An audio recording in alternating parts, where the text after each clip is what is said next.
Welcome to Teams Leading Quality Improvement, part of the Physician Leadership Network series of webinars. This webinar is not only for physicians, but for clinic teams. Perhaps you're interested in starting quality improvement work at your clinic, or have some experience and are looking to further solidify your work.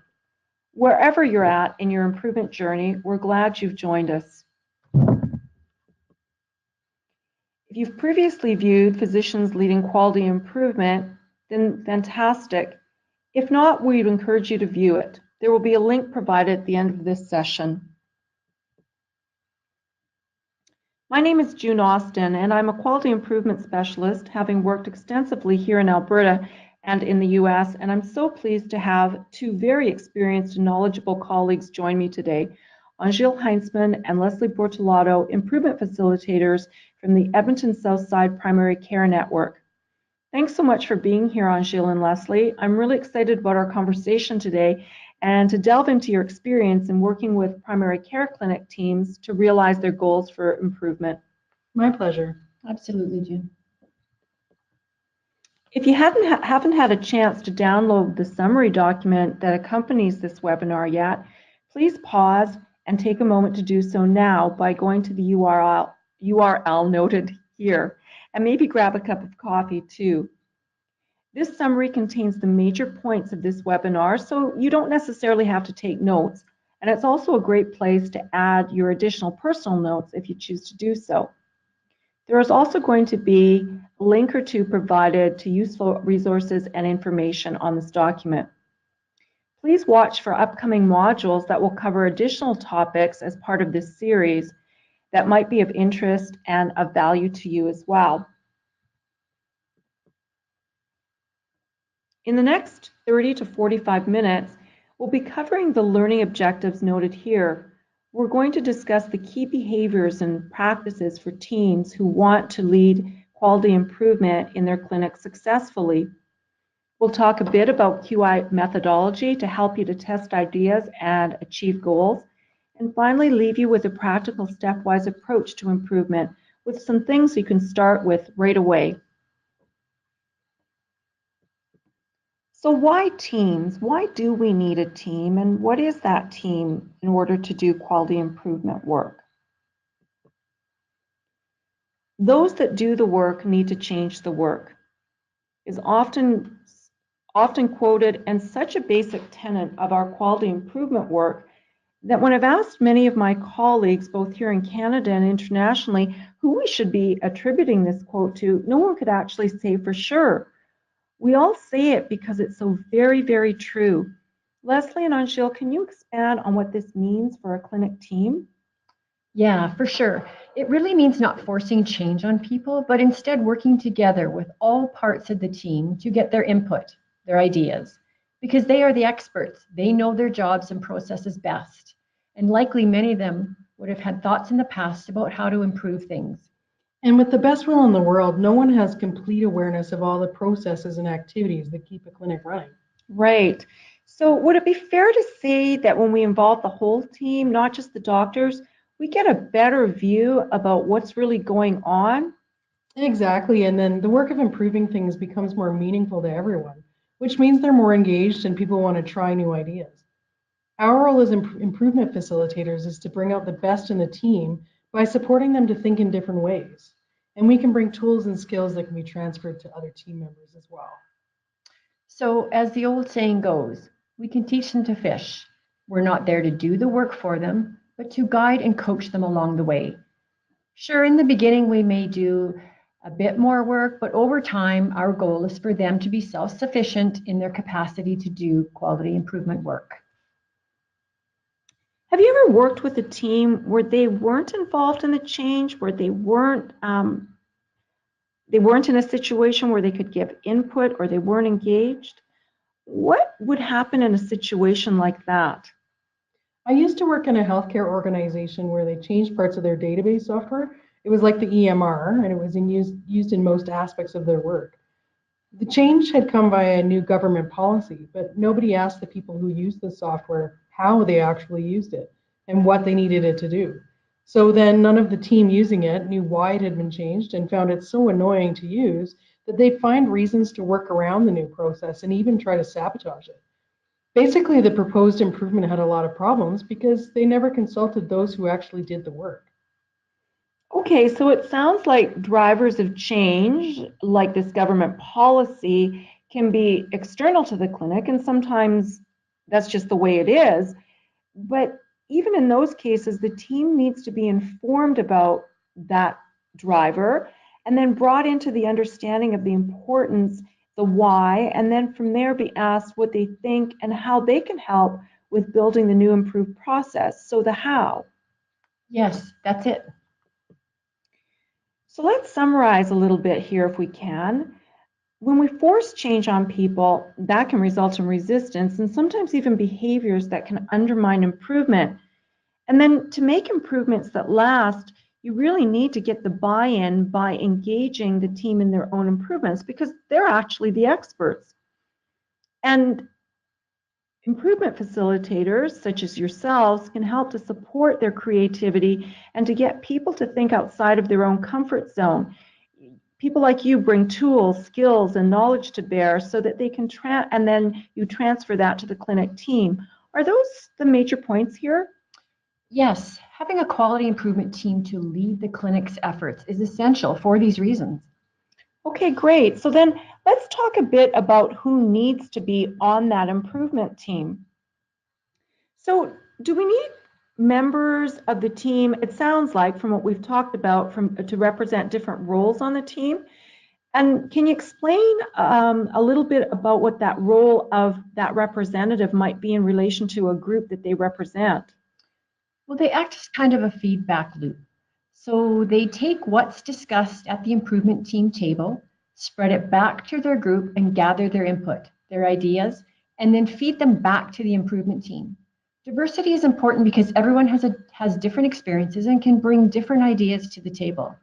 And we need those representatives to feel connected to their constituents, if you will, and keep that connection and communication with the people they're representing. Sometimes working on a quality improvement team requires a bit of a time commitment, so keeping connected to the people being represented means that handoff is easier if rotation is required. Also, intrinsic motivation or doing something that holds meaning for you or something that you enjoy is a real driver for satisfaction. That can help when people are considering representing their colleagues and will keep people making great contributions. Okay, great. So we really need that cross-section representation across the team to do this best. And we really need to leverage people's own motivation because most people really do want to make a positive difference in their work and to be contributors. I'm also thinking too that this kind of representation works in and is necessary in a large clinic where you've got multiple physicians and multiple team members. And that those team members may include physicians, people from the management team, like a clinic manager, people from sort of the administrative side, like reception, billing, MOAs, nursing, and where there might be a more diverse interdisciplinary team. It could include dietitians, social workers, pharmacists, and the list could go on. But then in a small clinic, a very small clinic, it might actually just be everyone at the clinic.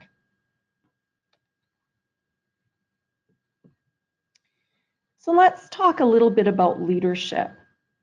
Is leadership important when a clinic team is doing quality improvement? Yes, absolutely. And let's talk about who are those leaders in the clinic? There are two kinds of leaders, formal and informal. Formal leaders are typically physicians or managers or both. They're the people who have the decision-making authority and we need them for sure. Informal leaders, on the other hand, are those who might not have decision-making authority, but they're what we call influencers or opinion leaders or thought leaders. They have the personality and drive that makes others attracted to their ideas. It's kind of like, well, if they think it's a good idea, then I'm willing to try it. These people are crucial when forming an improvement team. See, I like to call these people finders. So they're the connectors and they really get the team motivated. And then there also can be binders, meaning that they are the ones that keep the team on track. They're kind of the glue. But we also find informal leaders who are minders. These are the people who, in a sense, make sure we follow the rules, that we tick all the boxes. And also important are the grinders. These are the workers who get the work done, who take the good ideas and they test them. I like that, Leslie. So finders, binders, minders, and grinders. I can really see where they're also necessary. Can you talk a little bit more about the role of the formal leaders? What do they need to do to help the team to be successful? Well, they give the team permission to do quality improvement, ensure that team members have the time to do it, that it's a priority for the clinic. They provide a starting point for getting teams to a shared vision and often help the teams to set the improvement goals. And they can also remove barriers, which might be financial or space and supplies that are needed, or allowing the team to take advantage of educational and skills development opportunities to do quality improvement. So maybe PCN hosted workshops or provincial opportunities, or like making time available for them to listen to this webinar as a team. Most importantly, they need to provide motivation and empowerment to the team to make quality improvement part of their jobs and not just a side of the desk activity. So they need to be very committed to a culture of continuous improvement and keep the team driving forward through their encouragement and support. For physician leaders, it's particularly important that they have the mindset and willingness to try new things. So I'm willing to go or try first attitude sets a positive example for the team and physician peers. A great team would have a physician leader and a clinic manager working together to fill those formal leadership roles. Okay, so we need formal and informal leaders. Got it. So now that we've talked about pulling that team together, how do teams determine where they're going to start their quality improvement work? Well, once you have a team in mind and you've identified a few natural leaders, you can start thinking about what are the biggest challenges for the clinic. What's causing these challenges? What's bugging us? A clinic is a system much like a physical body, like any system. It shows signs and symptoms of dysfunction. And you need to be alert as to what is going well and what's not, what could be improved. So think of this much like a clinical diagnosis. We must look to signs and symptoms, data, or the vital signs and labs of the system, and then look to best practice and or evidence as the tools, and then apply them in a systematic manner to achieve improvement of the system. Right, because you use labs to make a diagnosis. There are many sources of data we can use to understand the current state of your clinic system. The EMR can be a great source of information, and we also have access to data via HQCA and other sources too. Learning from others is a valuable source as well, so dialogue with your colleagues. Maybe you hear something interesting at a conference or through the grapevine. Pick up the phone, send an email. Most people are more than happy to share and find like-minded colleagues. Exactly, Angel. And also through conferences, CME, colleagues, and you can stay abreast of system-wide issues. There's a lot of new evidence and data that is emerging. Like we now have cannabis legalization. We have privacy breaches, opioid crisis, and a lot of other issues. Okay, so clinics need to keep in mind sort of that larger system context and also look at their own clinical practices and how the two may relate, or just look at their own clinical processes. Exactly. Take that phone call or email one step further. Visit another clinic, see how they do things. Or talk to your PCN and participate in their development opportunities to keep current. Bring the learning home to the team too. That way nobody has to reinvent the wheel. And as we say in the improvement world, steal shamelessly and share generously. Learning can take so many forms and there's so many opportunities, but the message here is really just to be a lifelong learner. The clinic team can spend time learning about itself and the way it works by applying knowledge gained from looking outside. Even when you go to a conference, those conversations you have in the lunch line or while having coffee can be so valuable. Okay, so then by synthesizing all this information, that must give a lot of food for thought for clinics about their own processes. Absolutely. So one place to start. Once an area of improvement has been identified, start mapping a process. We usually do this as a process flow and use different colored sticky notes for the different people or roles in that particular process. This gives a visual clue as to whether one person or role is doing more or doing too much of what could be shared or delegated according to the professional scope or time available, and so on. Sometimes it works best to start mapping a current state and then looking at what needs to change or what gaps there are to reach the future improved state.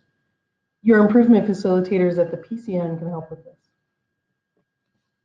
Okay, so in order to get to a future state of an improved state, you probably need to have a basic idea of what you want that future to look like. Right. So creating a shared vision with the team really helps. Meet with your team and listen to what's important to them. Inspire them and be inspired. Be a positive force and energy and encourage the excitement of your and energy of your team. Creating a shared sense of what the future could look like will serve to strengthen your team. In some cases, it may take some time to bring everyone along and to get them to buy in. So be patient and consistent in your message. Set an example by going first. Being willing to do that shows that you believe in your vision.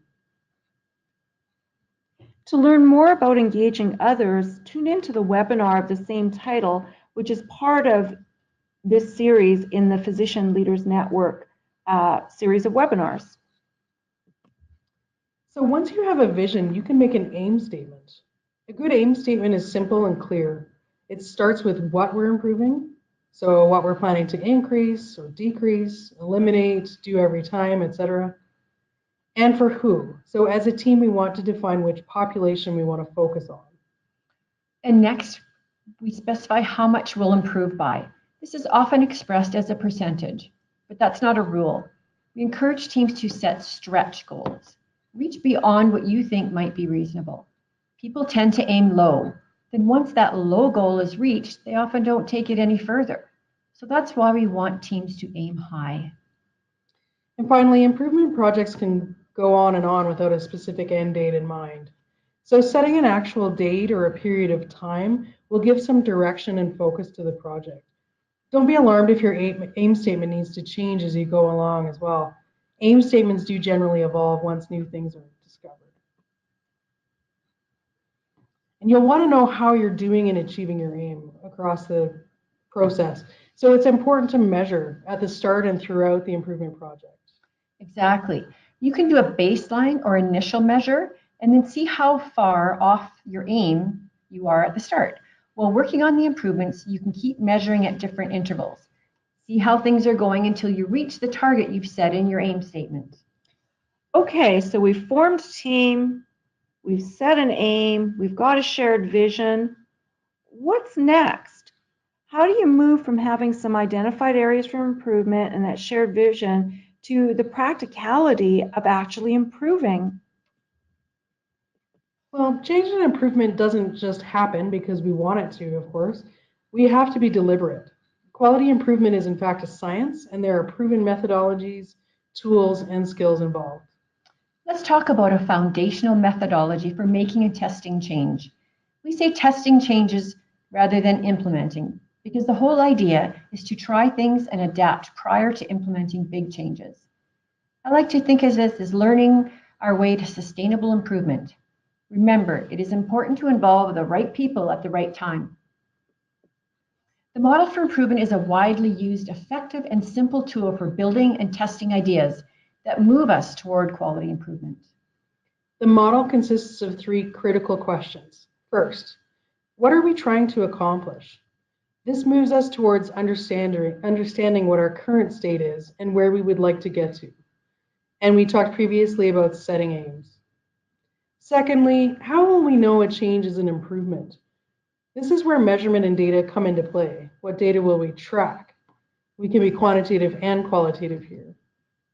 And finally, what change can we make that will result in an improvement? This is where the creativity of the team comes in, so that we know what the issue is and what our current state is, and we've identified that we desire to do better so that we could identify what data we might want to track. Now, what can we test?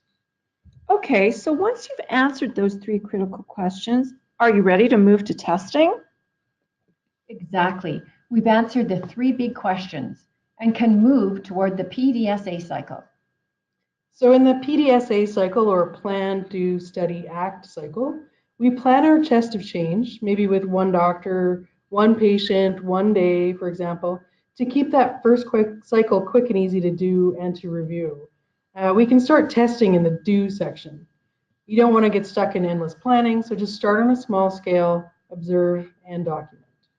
Then we study, analyze what happened, look at the data. Did it yield the results you expected? Use both quantitative and qualitative data, and do this as a team. And the Act section is where you decide what to do next. What does the analysis guide you toward? Was it a no-brainer result, meaning super successful and simple, adopt it now? Or was it a failure? Remember, we learn a lot from failure, so to fail is not a negative thing.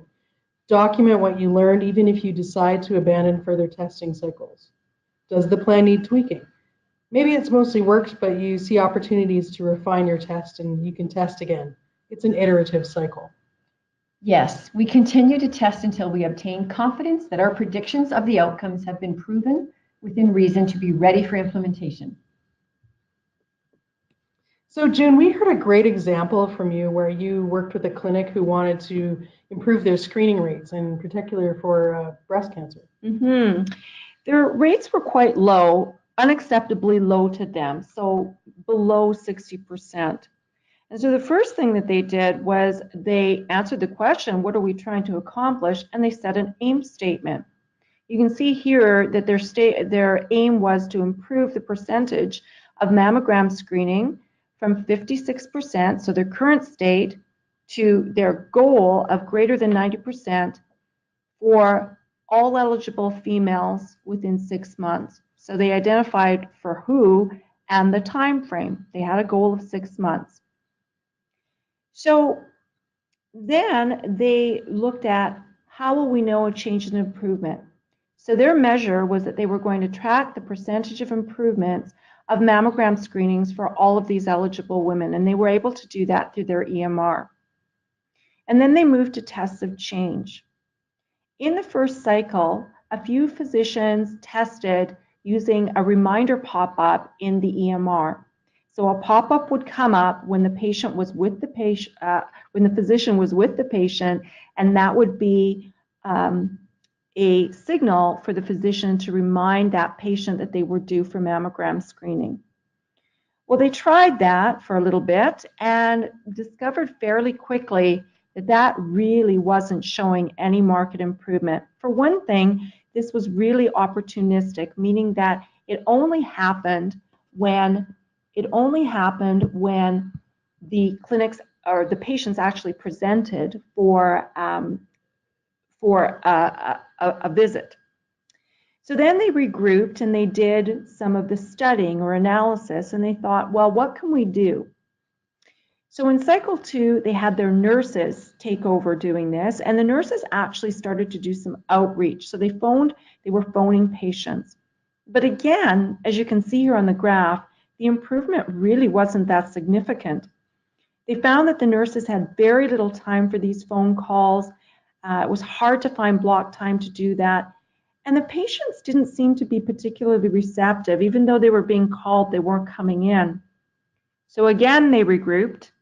They analyzed, they discussed, and they said, well, what can we do? And then one of the receptionists, so they had a cross-section of team members, the receptionist said that she might offer to do this, and she had some really good ideas on how to do this.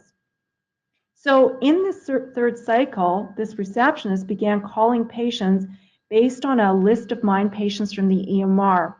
She also then blocked off some defined time for her to do that at slower times during the clinic day. And then she went to the physicians and got some input from the nurses too to create a script that she could use that would really leverage on that relationship that the patient had and the trust the patient had with the physician. And finally, through that test, they started to see improvement. And very quickly, they saw that they were meeting their goal. And then very soon after that, they were surpassing their goal and they were sustaining this improvement. That's amazing. Well, and what's really amazing about this was they took this overall process for mammogram screening and they were able to apply it to other populations that required screenings as well. And of course, they had to go through some testing and tweaking as they moved it to other areas, but this became a fundamental template, if you will, for a process for them.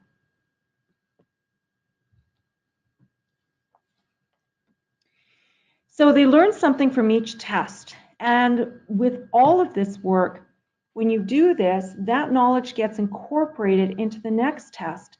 And over time, as you build knowledge and experience, you get better at designing a change that will result in improvement in your environment.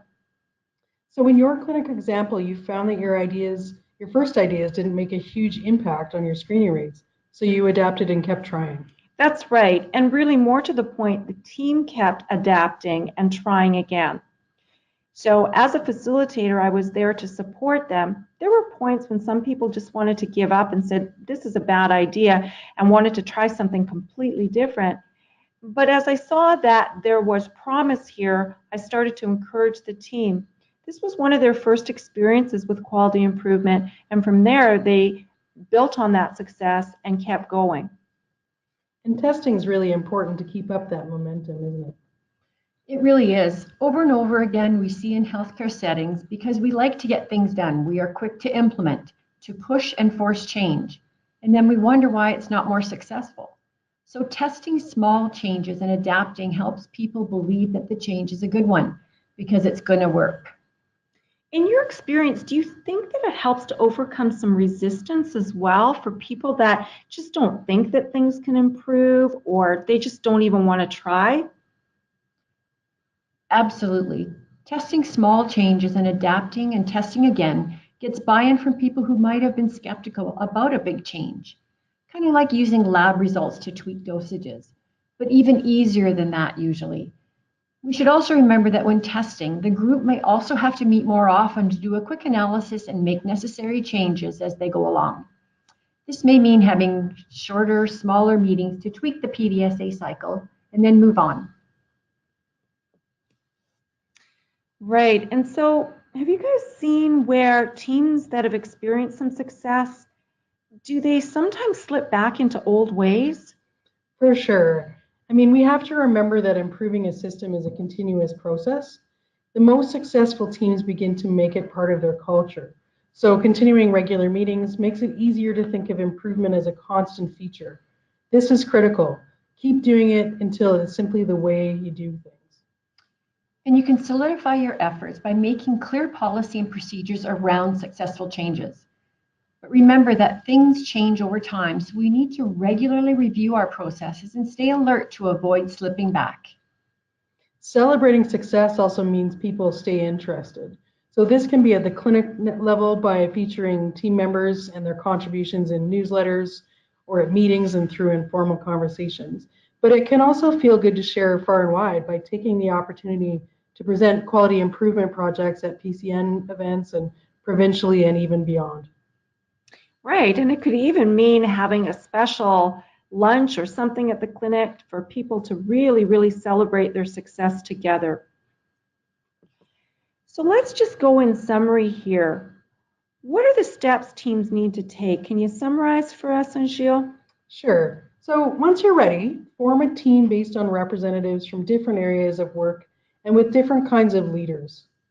Map the current process focused on the services provided.